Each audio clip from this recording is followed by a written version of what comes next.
কেন্দ্র করে আমরা দেখছি যে পাবনাতে ইউনিয়ন কৃষক দলের আহ্বায়ক তিনি বলছেন যে জামাতের কেউ যদি আসলে ভোট কেন্দ্রে যায়, ভোট দিলে দিনের বেলাতেই তাদের রক কাটা হবে। এই ধরনের হুমকিমূলক কথাবার্তা যখন আসলে বলা হয় এবং প্রতিপক্ষ রাজনৈতিক দলগুলোকে এভাবে করে হেনস্থা এবং হুমকির মুখে ফেলে আসলে যখন আসলে রাজনৈতিক দলগুলো কথা বলে, তখন আসলে আমরা চিন্তা করি যে আসলে প্রশাসনিকভাবে এবং এই দলগুলো নির্বাচনের দিন আসলে সাধারণ যারা ভোটার আছে তাদের কিভাবে নিরাপত্তা দেবে। এবং আমরা যিনি আসলে এই কথাটি বলেছেন, তিনি কিন্তু আরো এর আগেও কিন্তু আমরা তার ব্যাপারে বেশ কিছু বিষয় জানি যে তিনি কিন্তু জামাতের এক প্রার্থীর গাড়িতে হামলা চালিয়ে তিনি কিন্তু সেই মামলার প্রধান আসামি। এবং এর আগে আমরা শুনেছি যে হাবিবুর রহমান হাবিব গত অগাস্টে প্রেস ক্লাবে কিন্তু তিনি বলেছেন যে কর্মীদের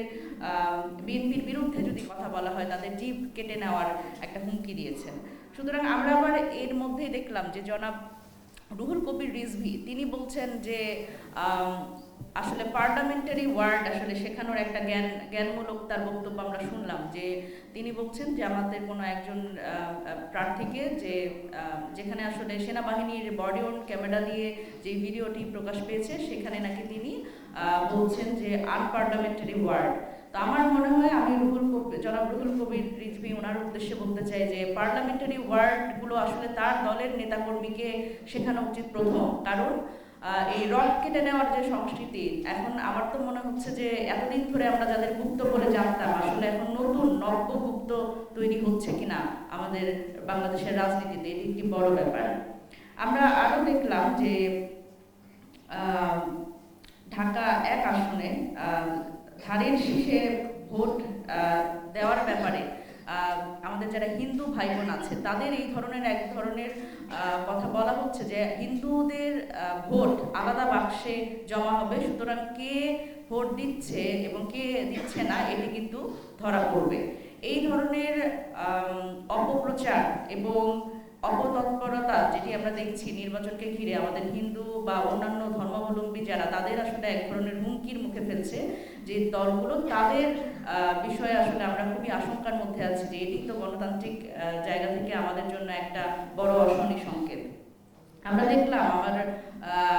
কুমিল্লা দেবিদ্বার আসনে আমরা দেখলাম এবং আমাদের ঢাকা 19 আসনে আমাদের যে প্রার্থীরা আছে তাদের প্রার্থীদের প্রচারণায় যে নারী আমাদের সহযোদ্ধারা আছেন যারা আসলে নির্বাচনী প্রচারণায় যুক্ত আছেন, তাদের যেভাবে করে আসলে হেনস্থার মুখে পড়তে হচ্ছে। যেই দলগুলো নারী ক্ষমতায়নের কথা বলে, যেই দলগুলো বলে যে এই নারীদের সুস্থ পরিবেশ আসলে নিশ্চিত করতে হবে, তাদের দ্বারা যখন আসলে নারী হেনস্থা হয়, আমরা তখন আমাদের মনে প্রশ্ন জাগে যে তারা কিভাবে করে সেই রাজনৈতিক দলগুলোর উপরে মানুষ কিভাবে বিশ্বাস রাখবে যে তারা নারীদের জন্য একটা সুস্থ পরিবেশ তারা নিশ্চিত করতে পারবে এবং তারা নারীদের নিরাপত্তা নিশ্চিত করতে পারবে। আমরা আরো দেখলাম যে পঞ্চগড় 1 আসনে আমাদের সহযোদ্ধা আমাদের প্রার্থী এনসিপি এবং 11 দলীয় জোট মনোনীত প্রার্থী সার্জিস আলমের ব্যানার ফেস্টুন সেগুলো পুড়িয়ে দেওয়া হয়েছে। এবং আমরা আরো জানি, দেখেন এই যে ধরনের একটা সংস্কৃতি আসছে যে ব্যানার ফেস্টুন পুড়িয়ে দেওয়া প্রতিপক্ষ দলের, এইখানে কিন্তু কোনো ধরনের প্রশাসনিক জায়গা থেকে আমরা কোনো সাপোর্ট পাচ্ছি না। আমরা প্রশাসন কিন্তু এক ধরনের নির্বিকার ভূমিকা পালন করছে, অথচ আমরা জানি যে পঞ্চগড় 1 আসনের বিএনপির যিনি প্রার্থী নওশাদ জমির, তার কিন্তু হলফনামায় তথ্য তিনি কিন্তু লুকিয়েছেন, তার স্ত্রীর সম্পদ উল্লেখ করেননি। সেই জায়গা থেকে কিন্তু সেখানেও কিন্তু আমরা ইসির পক্ষ থেকে কোনো ধরনের ভূমিকা লক্ষ্য করিনি। কিন্তু আমরা দেখছি যে এদিকে আমাদের যারা প্রার্থী আছে তাদের উপরে যে হামলা, তাদের ব্যানার ফেস্টুন পুড়িয়ে ফেলা, এই ধরনের যে অপতৎপরতা, এর বিরুদ্ধে প্রশাসনের কোনো ব্যবস্থা নেই এবং ইলেকশন কমিশন এখানে নির্বিকার। আমরা দেখলাম যে নওগাঁ 5 আসনে, নওগাঁ সদর আসনে জামায়াতের প্রার্থী তার উপরে হামলা হয়েছে এবং এইটি পুলিশের উপস্থিতিতে হামলাটি হয়েছে। সুতরাং এখানেও পুলিশ এবং প্রশাসন এক ধরনের নির্বিকার ভূমিকা নিয়েছে। তো এই যখন অবস্থা, তখন আমাদের মনে আসলে প্রশ্ন জাগে যে আমরা কিভাবে একটি সুষ্ঠু সুন্দর নির্বাচন আসলে পাবো। এবং ফরিদপুরে ভাঙায় আরও একটি বিষয় সামনে এসছে যে সেখানে জামাত করে বলে একজনের উপরে দুর্বৃত্তরা হামলা করেছে এবং সেখানে শুধু জামাত করার অপরাধে তাকে আসলে কুপিয়ে জখম করা হয়েছে। এই হচ্ছে আমি যখন কথা বলছি তখন নির্বাচনের প্রায় 1 সপ্তাহ আগে কথা বলছি। এখনই যদি বাংলাদেশের প্রশাসন এবং পুলিশ এবং নির্বাচন কমিশন এই ধরনের একটা নিজেদের একটা পরিস্থিতির মধ্যে রাখে এবং তাদের যে নির্বিকার ভূমিকা সেটি কিন্তু আসলে আমাদের সাধারণ ভোটারদের এক ধরনের উদ্বিগ্ন করে তোলে। এবং আমি সর্বশেষ যে বিষয়টি নিয়ে আলোকপাত করতে চাই সেটি হচ্ছে যে বিএনপির দাবির ভিত্তিতে নির্বাচন কমিশন থেকে যে বিএনসিসিকে কেন্দ্র থেকে সরিয়ে দেওয়ার যে একটি ঘটনা, দেখেন আমরা কিন্তু বহুদিন ধরে অনেকগুলো বিষয় সামনে আনার চেষ্টা করছি। আমরা বলছি যখন যে ইলেকশন কমিশন বিভিন্নভাবে আসলে আমরা যে অভিযোগগুলো করছি, আমরা রিসেন্টলি যে অভিযোগগুলো করলাম আমাদের যে প্রার্থীদের বিষয়ে তাদের যেভাবে করে হেনস্থা করা এবং তাদের ব্যানার ফেস্টুন পুড়িয়ে দেওয়ার ব্যাপারে এই বিষয়গুলো নিয়ে কিন্তু প্রশাসন এবং ইলেকশন কমিশনের কোনো ভূমিকাই আমরা দেখিনি। এবং আমরা কিন্তু দেখলাম যে তারেক রহমান যখন এই কৃষি ঋণের তথ্য চাইলেন এবং সেখানে মানে একজন ব্যক্তিগত কারণ দেখিয়ে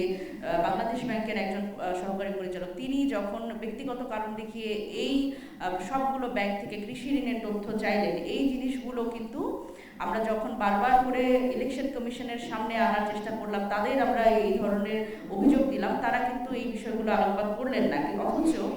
একদিনের মাথায় এই বিএনসিসিকে মাঠ থেকে সরিয়ে দিয়ে তারা আসলে এইরকম একটা সুশৃঙ্খল এবং সাংগঠনিক ফোর্সকে তারা কিন্তু এই কেন্দ্রের বাইরে রাখার বা নির্বাচন প্রক্রিয়ার বাইরে রাখার এক ধরনের পরিকল্পনা করেন এবং এই ক্ষেত্রে তারা কিন্তু অন্য কোনো রাজনৈতিক দলের মতামত নেননি এবং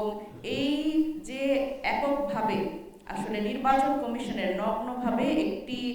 দলের পক্ষে কাজ করা এবং নির্বাচন কমিশন আমরা মনে করি যে একটি দলের আজ্ঞাবহ সংগঠন হিসেবে কাজ করছে।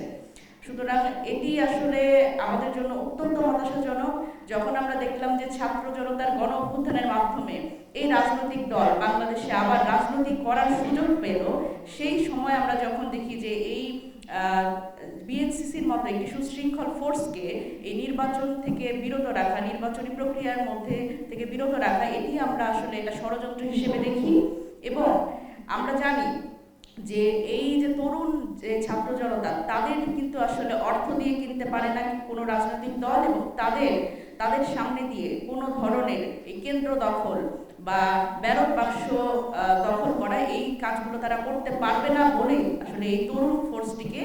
আমরা মনে করি যে নির্বাচন প্রক্রিয়া থেকে তারা আসলে বিরত রাখছে এবং এর বিষয়ে ইলেকশন কমিশনের এককভাবে পক্ষপাত দুষ্ট এই সিদ্ধান্তের আমরা নিন্দা জানাই এবং এটি নিয়ে অবশ্যই নির্বাচন কমিশনের অন্যান্য রাজনৈতিক দলের মতামত নেওয়া উচিত ছিল। এবং এটি প্রমাণ করে যে বাংলাদেশের এই মুহূর্তে নির্বাচন কমিশন কিভাবে করে একটি দলের পদলেহন করছে এবং এই বিষয়ে আমি যদি বলি প্রশাসন এবং পুলিশও তারাও এককভাবে আসলে ওই দলটির দলীয় কর্মী হিসেবে কাজ করছে। এটা যদি অব্যাহত থাকে তাহলে আমাদের মনে প্রশ্ন জাগে, আমরা শঙ্কিত যে ভোটাররা 12 ফেব্রুয়ারি যে সুন্দর একটি নির্বাচনের আশা আমরা করছি এবং একটা উৎসবমুখর নির্বাচনের আশা আমরা করছি, সেখানে ঠিকমতো ভোটাধিকার প্রয়োগ করতে পারবে কিনা এবং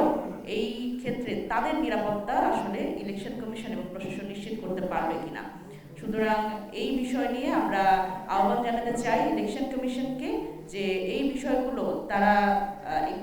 এই বিষয়গুলো থেকে বিরত থাকবেন এবং অন্যান্য রাজনৈতিক দলকেও আমি আহ্বান জানাবো যে তারাও আসলে রাষ্ট্রীয় প্রতিষ্ঠানকে নিজের দলীয় কর্মীদের মতো বা নিজের দলীয় সংগঠনের মতো ব্যবহার করলে বাংলাদেশ যে গণতান্ত্রিক প্রক্রিয়ায় উত্তরণের যে একটি সুযোগ ছিল সেই সুযোগ কিন্তু হারাবে।